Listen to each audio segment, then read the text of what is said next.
Well, we've been in a series talking about regret, living a life of fewer regrets.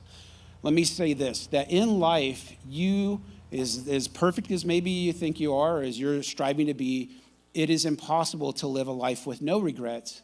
But I do know that if we live walking according to the Spirit of God and lock in step with the Word of God, that you will live a life of fewer regrets. And so we've been in a series titled, I Wish I Would Have.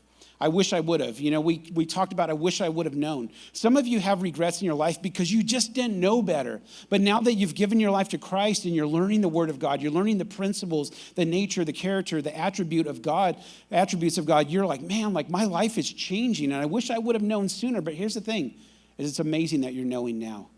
And so you're living a life of fewer regrets. Some of you have regrets because you had an opportunity to change, but you didn't change. And so now you're living out the repercussions and consequences of that, but yet God's grace covers that. Another thing that we've talked about is that I wish I would have never done that. Man, how many of you guys have some of those? I wish I would have never done it. Wish I would have never married that person. Wish I would have never done that. Wish I wouldn't have never said that. And also last week, Pastor Ruben talked about I wish I wouldn't have worried, or I wish I would have worried less. And we learn that God has everything under control. He is our source, and he has everything that we need. Here on this Mother's Day, Veronica and I, we're going to team teach today in a message that I've titled, I wish I would have prioritized family. I wish that I would have prioritized family. You know, at the end of the day, I know this to be true, that nobody that I've met, and as a pastor, I've had an opportunity to sit next to people on their deathbed, and no one has ever said, I wish I would have worked more. I wish that I would have got that extra degree. That's the thing that is plaguing me. I just wish that I would have just pursued that hobby and became a better golfer. I wish that I would have just been better at this or that. Most often, the deepest regrets that people carry is, I wish I would have been there for my family.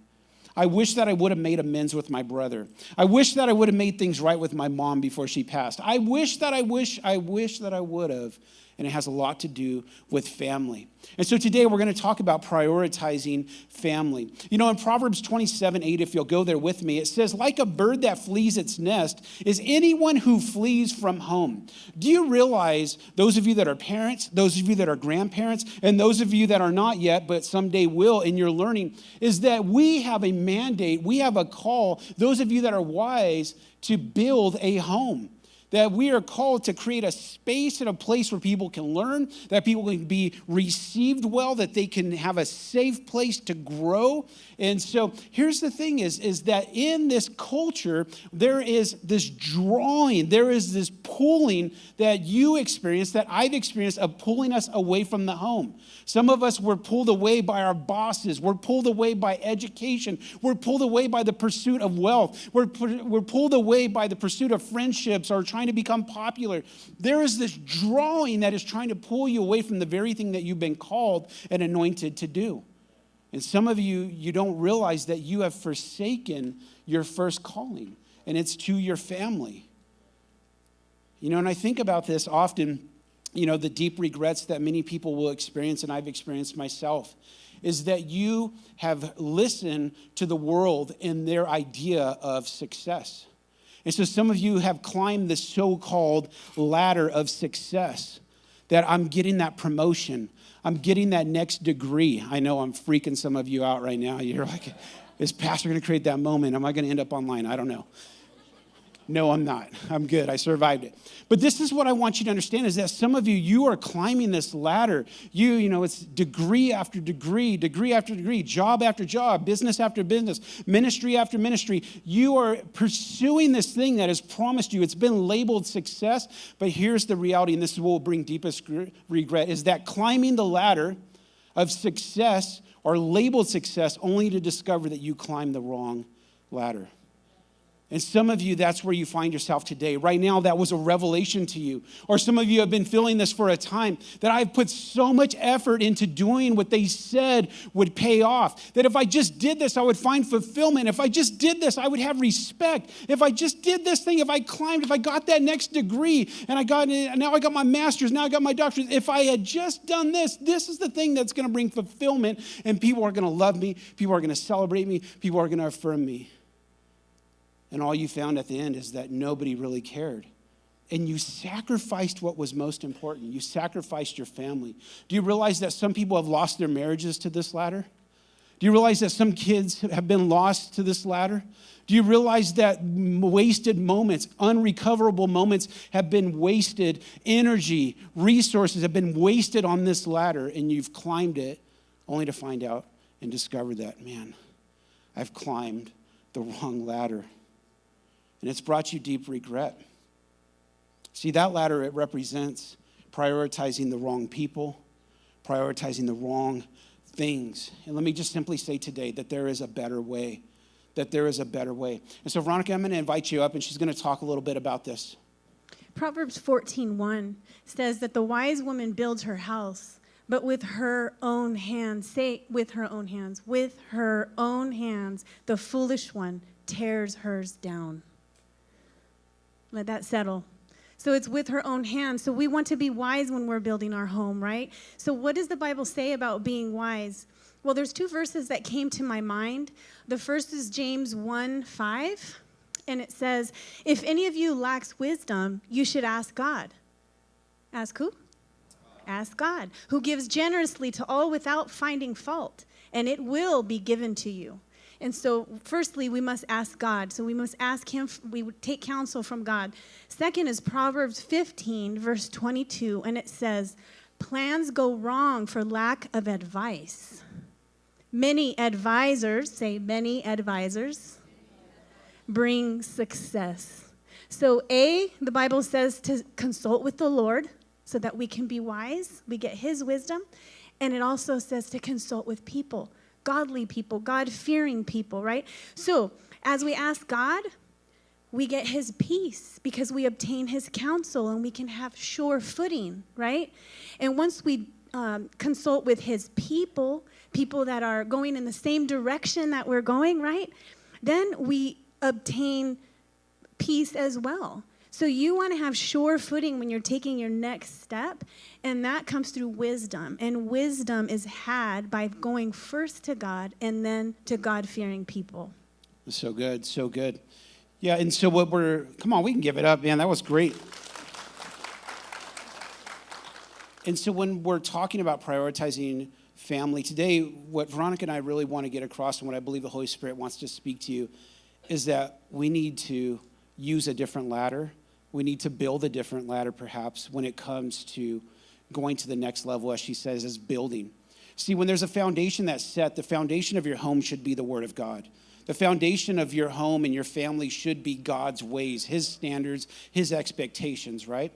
And as you seek to build something, if you're only concerned with the foundation, it's like, okay, well, that's pretty impressive. It's like, that's a cool foundation, man. It's like 8 inches of concrete. That's cool. But if you're actually going to build a house, you need a ladder, do you not? If you're going to go to, build a second story, you're going to get to the roof, you need a ladder. And I believe that for us to build the right thing, you're going to need a ladder. And what we want to do today is we want to give you 3 things, okay? We're going to talk about 3 things about prioritizing family, which is building the family ladder. So rung number 1, okay, down here, rung number 1 that we're going to talk about is that time matters. That time matters. That it's very important that we invest time in our family, that it's not just quality time. How many of you guys have ever heard that term, quality time? But we also need quantity, and Veronica is going to talk about that in a minute. But I just want to say this, that often that love is spelled to your children, love is spelled to your spouse, Time. That a lot of times you go, yeah, but they know that I love them. Well, how do they know that you love them? That time is a big part of actually showing and demonstrating your love for your family. I love this in Deuteronomy 6:6-7. This is God writing, and he says this. He says, these commandments that I give you today are to be on your hearts. Okay, this is in the Old Testament. He's setting up some things and establishing something that's really important, especially when it comes to generations, okay? And he says this, impress them on your children. He's saying these are the things, these commands that I put on your heart, I want you to not only receive these and lock them in your heart, but I want you to impress them. I want you, it's kind of like even like pressing. It's like, oh, you're going to impress them on them. It says this, like, like in a sense, leaving a mark. It says, impress them on your children. It says, talk about them when you sit at home and when you walk along the road, when you lie down and when you get up. Do you realize what he's saying is that if you are going to impress these on your children, these laws, these commands, God's ways, you're going to have to be around them. Are you guys catching this? He says, talk about them when you sit, when you're sitting on the couch, when you're in the car together, you're sitting together, when you walk, when you're playing, when you're at the park, wherever you're at. He's saying, inside, outside. When he's saying when you lay down, when you're about to go to sleep, when you get up. What he's doing here is he's covering it all. And what he's saying to you and I is that in family, time is so important. And that the only way that you're going to be able to impress God's ways and his will in our lives, to train up our children, it's going to happen through time. And here's a thought that the Lord gave me this week, and as I was just studying, and man, it just hit me like a ton of bricks. He says, your influence is only as strong as your presence. That your influence is only as strong as your presence. I see parents, especially I was a youth pastor for a time, and I would see them, you need to just talk to him because he's hanging out with all the wrong people. And I keep telling him he's around all the wrong people. He just needs to find new friends. Here's the reality is that's not how it works. Yeah. I'm just going to tell you that you need to do this, or I'm just going to tell you need to do that, and then they're just going to do it magically. Here's the reality is that I would say you need to wedge in. You need to crowd out those bad friends. Yeah, have you guys ever realized that your presence, that strong God-given presence, that anointing that is on you to parent them because you've been called to be their parents, when you step into that role, it crowds out darkness. Why? Because the light is in you. The light of Christ is in you. That when you step into the situation, if darkness and despair is upon their life, the light, the joy, the power of God then enters that situation. There's a lot of kids that are struggling with depression and anxiety today. Why? Because their parents are not present. You are not there to ward off or to defend those children. Why? We leave them to themselves. Well, they just like to be on their video games. They don't want to be around me. You need to put your presence, interject your presence into their situation, and you will see change. So let's remember that your influence is only as strong as your presence. Would you speak to this? Yeah, and there's grace, of course. There's grace for that. If you just don't have the time, you just have to be away, then there is grace for that. God does cover the gaps, guys. And so I just want to give you peace in saying that and give you permission to do what you have to do. But we're speaking to most of us that can create another sliver of time, that can open up our availability a little bit, but we're choosing not to. And sometimes we don't realize we're choosing not to because we feel like we have to do things. But when we really look close, we can do it. The giving of our time isn't a popular thought in our society nowadays. We're always short on time, rushing around trying to do all the things and check the boxes. Anybody else? I get it. Quality time is not enough, though. And that's really what I want to say to you, is that quality time is not enough. You must have the amount of time or the quantity of time in order to organically breed the quality of time. Okay? I've seen so many parents, we've seen so many parents in our years, bedtime is at 7:30, but, we've been rushing around and I'm going to pick up my kid from daycare and when we get home, we're going to hurry up because we're going to spend from 7 to 7:30 having quality time. How can you plan that? What we need to plan for is to give quantity of time so that the quality can come, because the quality will come as we are willing to invest the quantity of time. How much time? How much do you have? Because our position is important. Who we are and our presence is very important, and that is our position and our presence is what allows us to influence our children in our home. So be realistic with what you can give, but also be willing to sacrifice whatever is necessary for the time. So what it looked like for us is that I wasn't raised in a home that I was able to see this. My parents did a lot of things right, but this is one thing I did not have a visual on. And so I thought that success was going to school, getting a degree, being successful, climbing that ladder. And I just thank God so much for directing me in that time when my children were very small. It was very difficult to lay that down because I had so many issues. I didn't know my identity. So I felt like I was not worth much to my family or to the world because I didn't have a degree at that time. But that was the best decision. Other than asking Jesus into my heart, that was the best decision I ever made. Because I invested me. I invested my presence to make an impact on the lives of my children. So do whatever is necessary to bring space and time and to let it breathe. Let your presence in the lives of your family breathe. That's so good. That's so good. And let me talk about just time real quick with parents and family coming together. Grandparents, pour into them. Make time. Do whatever you have to show up to those ball games. Do whatever you have to make time to invest in them. Some of you are going, well, I raised my kids. I'm done. It's like, no, you continue to invest even in your adult children. Some of you have no problem investing in the grandchildren and you've neglected your own children. Listen, even if they're adults, there should be, hey, we're going on a hunting trip. Hey, we're going to go to Glen Ivy and we're going to go have a salon day or whatever. Plan for those moments. That time is so important, that they feel gathered, they feel nurtured. And as Veronica said, it's in those times that you set aside that the quality happens, that those beautiful conversations come up. And so I just want to give you freedom to do that. And let me just say one more thing before we move on. I think this is really important. Some of you need to hear this. That as I said earlier, that the enemy in this culture is pulling you away from the nest. It's pulling you away from your first calling, other than loving God and seeking him first. But he's entrusted you with your family. He's entrusted you with generations. And it's so important that you do not leave your post. And some of you, you're going to be tempted. Some of you are already in this world and you understand what it is. But I need to speak to this. I coached football and I coached club track for 10 years. And it was very competitive and it had all kinds of promises. My boy will be in the pros, and this and that. And so I know that world. As a matter of fact, and this is not bragging, but I have a few guys, one that was just drafted in the NFL this year. I have a few guys that I coached, but that was very, very few. Out of the hundreds and thousands of kids that were coached, that there's only a handful that go. Listen, please don't buy into the idea that, man, we're going to pursue that, and every club team and everybody that asked me to play, my son, my daughter, she's so talented.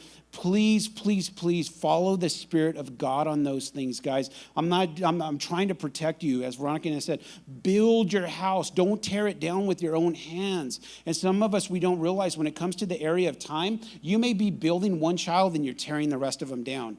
I think back and I go, man, my son, he was always at these track meets. He was always at this. And here my daughter got just drug along to go watch him run all day. My daughter was drug along to watch him play every game. And I didn't realize that in one way I was building one and I was tearing down the rest. You got to be really careful with that. You have to hear the voice of the Lord on everything they get involved in. Because here's the reality is that people want what they want. And it's your responsibility to prioritize and protect your family time. As a coach, I wanted the best players. So I'd ask kids, hey, man, you want to join this team? Hey, man, we got this tournament we're going to play in. And I would invite them to it. And I knew that some of the parents, they didn't care about the family. They just cared about Johnny Boy. They just cared. And I didn't realize that until now, that it is our responsibility to protect the family and say, you know what? You're playing on 3 teams. I don't think that's good for the whole family. It's maybe good for you, but it's not good for the whole family. So we're going to say, choose what team you want to play on this season.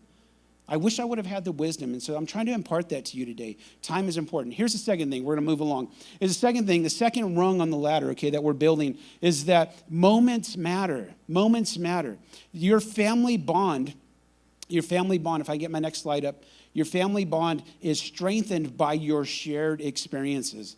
This is so important. You have to be intentional about creating experiences with your family. And one of the things that I royally blew it on is that I was so busy when my kids were little, so busy trying to build a business, so busy in all these things, and I found myself parenting out of guilt. Is there anybody that feels that sometimes? Come on, we can be real. We feel like we were parenting out of guilt. So you know what that turned me into? That turned me into Disneyland dad. It turned me into Disneyland dad, that I felt like everything I had to do had to be so big and so grand, and I was always buying them stuff, and I was always trying to take them places. Let's go get ice cream. Let's do this. And many times, because of my own guilt, I was creating moments that were undoing all of the work that she was putting in behind the scenes. And I look at it now, man, I've got some regrets because of that, because I wasn't intentional with the moments I was creating. I was just trying to just float through life. And I just want to encourage you today to be wise, but to be intentional about creating moments. Why? Because it's those things that are going to strengthen your bond. And remember this, the little things are actually the big things. Yeah, when you're raising kids, you're in the good old days. Yeah. Because there's one day you're going to look back and say, those were the good old days. And I can't get those days back with them, can I? Yeah. So seize the moment. When we recognize that there's a moment, and those moments, it kind of reminds me a little bit about of like when we grieve, we can't really plan that. If you've ever lost someone you love, it comes like a wave, and it comes at unexpected times. And I see seizing moments in the same way. You can't really plan for those special moments, but you can recognize them by the help of God's Holy Spirit. And when you see a moment, just do everything you can to be in that moment, to seize it, to take it in, to laugh, to cry, whatever that moment is offering you. Experience that together with your children and with your family. So seizing the moments are how we build with our own hands with wisdom. Okay, seizing the moment is wisdom. Also, seeing the value that you bring to the table is important. Moms, I'm talking to you. A lot of times the dad will come in and, there's strength and there's this magnetic thing that God has put on the inside of dads. And so the kids want to be like him. The kids want to be with him. The kids want to do whatever game or whatever thing. But that doesn't mean that you don't matter. Not only do you matter, but you have a role and you have a place that God has designed for you to fill. And so value that. Remember, it's not so much what you bring to the table in the sense of like tangibility or maybe the great words you have to speak. It's your presence. Stand in that place. Okay? What am I talking about? I'm talking about because I didn't do it. I had a lot of issues, right? And so as a young mom, I didn't think I was really all that much in the lives of my children. I knew that it was good to stay home with them. I knew it was good to invest the time that I was investing. My mom did that for us, and I'm so grateful that she did that. However, I didn't really feel like as an individual I had a whole lot to offer. And that hurt my children because what would happen, he would come home, and because he was the Disneyland dad, everybody was excited to do what dad wanted to do, right? And what did I do? Oh, I can finally get a shower. Right? I can finally read a book. I can finally hear my own thoughts, right? So I'm not saying that's bad, but if you're doing that all the time, I'd like to challenge you to not do that all the time and to stand in your place. Join them. Go and stand in your place. Otherwise, you're going to look back, coming from a person that does so. You're going to look back and you're going to wish that you were not on the sidelines and that you were standing in your place, holding your role, bringing your presence to the table, because your presence brings influence. So good. And the moments matter. If I can just brag on you a little bit. I was a Disneyland dad, and I was the guy with ice cream and pizza, and we were going to the movies and the park and riding bikes and all that. But you know what's really interesting? When I say that the little things are actually the big things, it's really important, because if I can get this slide up, I just want you guys to see this, is that the things that have the greatest impact cost you little money, but will cost you. And that's what she's saying, is the investment of time.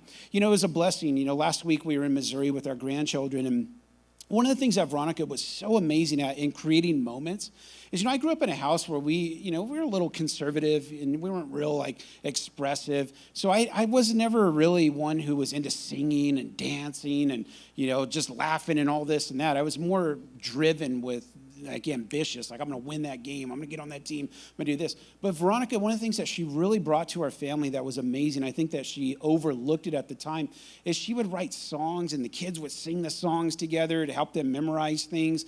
I remember her dancing with the kids and just having a great time. And what blessed me is that last week I'm with my daughter and son-in-law and our grandchildren. I'm watching them, and they're just freely dancing and jumping all over the place. And it's nothing for them to sing songs. They love to sing. And it really, really blessed me to hear my grandchildren singing songs that Veronica would sing with our children. And so I just want you guys to see the value in creating moments. You have to be intentional. Maybe right now you don't have a lot of money. Maybe things are tight and you're going, well, we can't go on that cool vacation. Your kids don't need a cool vacation because they don't remember where they went as much as they remember who was with them. And it was you that was with them. So be one that's intentional. My grandson, he was the recipient of something that Veronica started with our kids. She created moments. At the time when they were little, we were broke, man. And so I just remember she would take a piece of cardstock and she would cut out and made this crown. She would cut it out and have the ends and she would tape it around their head and it said, happy birthday, and it had their year on it. And we would sing to them and we had this special plate that we purchased that was their happy birthday plate. She made it, yeah. And so they got to use that one time a year and they got to choose, they either had pancakes or they had a donut. Of course, after a while, they're like, Papa, Dad, you're going to get a donut. But we would sing to them and that was their special thing. That is a moment. What are the moments that you're creating? What are the special things that you're doing that your kids will remember? But the coolest thing was we were in church last week with Micah. He turned 6 years old that day, and she made him the crown. And guess what? He was wearing that thing to church. And it's so funny. He saw all of us raising our hands during worship, and I look over, and he's standing there, and he's holding his crown up. He's like, he wants everybody to know, and it's, that this is my birthday. But I'm just simply trying to let you know that God, I believe it honors him when you impact the generations through those special moments. And so here's the third thing as we close out today. Are you guys getting anything out of this? Come on. I know it's really practical, but this is so important. And let me just say, parents, grandparents, I'm speaking to you. To those of you that will have children someday or believing for children, I'm speaking to you today. And so number 3 is that development matters. Training matters. Learning matters is what we're trying to say here today. It's not just time, okay? It's not just the efforts that you put in. It's not just the special moments. It's that you and I, if we are going to build a ladder, okay, if we're going to walk the right ladder, the third rung is that development matters. Proverbs 22:6 says this, out of the New King James Version. It says, train up a child in the way he should go, and when he is old, he will not depart from it. Do you realize that is a command from the Lord to you and I? That if you have children, you have a responsibility to train and develop them. That it is a God-given right, but it's also a God-given responsibility that we have been called to develop them. And so that goes beyond, I know a lot of people, they read this like, I just need to teach my kids the Bible. Yeah, you need to teach them the Bible. You need to teach them his commands. But also you need to teach them about far more or far greater things, not greater things. There's other things that they need to learn. And what am I talking about? I'm talking about they need to learn how to have healthy relationships. Where are they going to learn it from? They need to learn it from you. You have the biggest microphone in their life. They need to learn how to resolve conflict. They need to learn how to date in a God-honoring way. They need to learn how to be a friend. They need to learn how to study, how to handle money, how to make wise decisions, what does a good spouse look like?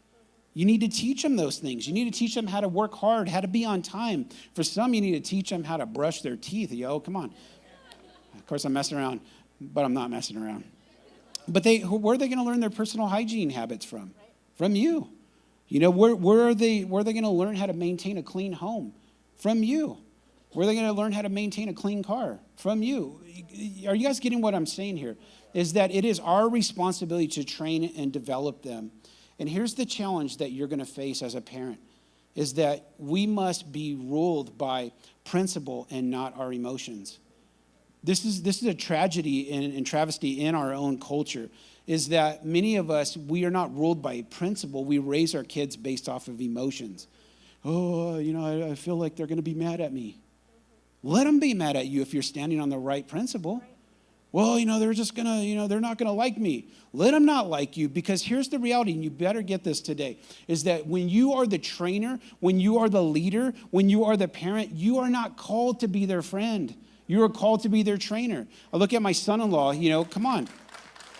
And this is the reality of this culture these days, is that you've been called to train up your children in the way that they should go, but many people are being trained by their kids instead of them training their kids. And it all comes down to being ruled by emotion and not principle. If what it says in the word, if God instructs with great wisdom, if you hold fast to that, guess what? They will learn and they'll hold fast to those things. Now let me just finish this thought with this, is that whatever is optional for a parent will become irrelevant to their children. Don't let church attendance be optional. Don't let following God's principles become optional for you. It's like, well, we're kind of like there and we're not, and it's like an afterthought. Whatever you hold in high esteem becomes the standard of your home. And whatever you're wishy-washy on will become irrelevant to them because they're looking at you for the cues of what's important and what's not. And if you make God the most important thing in your life, it may not be the most important thing to them, but it definitely won't be irrelevant. But if what you, or the place that you give God, if it's just kind of like somewhere in the middle, kind of like, whatever, listen, that you'll lose your generation, my friend. You'll lose your generation and the generations to come. Like they say, Christianity is always one generation away from extinction. And how is it held together? It's families that prioritize God, and it's families that live by principle and not emotion. And you want to not believe what you see. That was good. Don't believe what you see right now because the prize comes on the other side. And if you've raised adult children, you know what I mean. I'm going to share this story again. I shared it last service. But speaking of being relevant or, things being irrelevant if we don't stay consistent with them, with our children, when our oldest, Lindsay, was married, the man that she married was the son of a family friend, a church friend. And so they met when they were 3 and 4 years old. So a couple days after they got married, they came to see us, spend a couple nights between their honeymoon plans. And it was late already, and so then, Steve says, okay, guys, well, I'm going to go to bed now. So he, goes up the stairs, say goodbye, and then one by one, our son says goodnight, and, I'm just looking at them, and I said, well, it's getting late. I'm going to go up and go to bed now. You guys coming? And okay, yes. And so we turn off the light downstairs, and we start heading up, and I look back, and Sean, my new son-in-law, is standing at the foot of the stairs, hanging his head in shame. And I said, what's the deal? And he said, this feels so wrong. But I'm talking about relevance. I'm talking that because we were consistent. He had come over from the time he was 4 years old. He knew that the rule was we don't go upstairs. If you come over for a party or for a gathering, you are welcome to play outside. You're welcome to have all the fun you want to have inside. But we don't go upstairs because upstairs, well, I didn't explain it to them because, again, I'm not their friend. I don't owe them that explanation, right?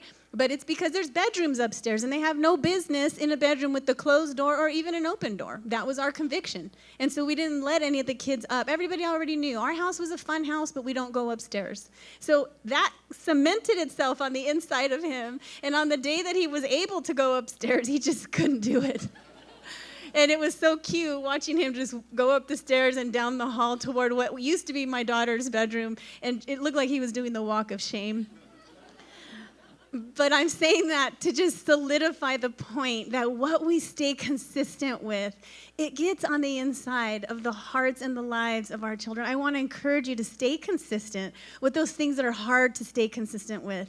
Get a tribe around you that believes in the same thing, is convicted by the same things that you're convicted about with your children. They're hard to find. So when you find them, stick with them, pursue them, take them out to lunch, be around them, because you're going to need them, not just, to have a pattern, but you're also going to need, it's lonely. It's lonely when your kids seem like they're against you and you feel like, oh man, am I ruining them, or am I doing this to them, or am I doing this for them? You're going to need that tribe to come alongside you and say, no, stand strong, be consistent, keep on doing what you're doing, keep saying what you're saying. Your reward is on the other side of this, because you know what the bottom line is? The bottom line with consistency is that we are doing what we are doing, moms, in our home for the next generation. We're not doing it for us to feel good. But when I stand before God, that's going to be part, hopefully, of what he says is, good job, good and faithful servant. You stewarded my children well. So it's for the legacy. It's for the generations. So good. So good. And so as we close, I acknowledge that some of us, we feel like, hey, I did a pretty good job raising my kids. I think the reality is that most of us feel like, man, I got some regrets. Is there anybody here, like you'd say, you'd agree with Pastor Steve and V here? Man, I got some regrets. I said some things that I shouldn't have said. If I can get you up, Pastor Joe, that'd be great. I've done some things that I wish I wouldn't have done. I lost my temper all the time. Our home was chaotic. And some of you have some deep regrets. There's others of you that you climbed the wrong ladder.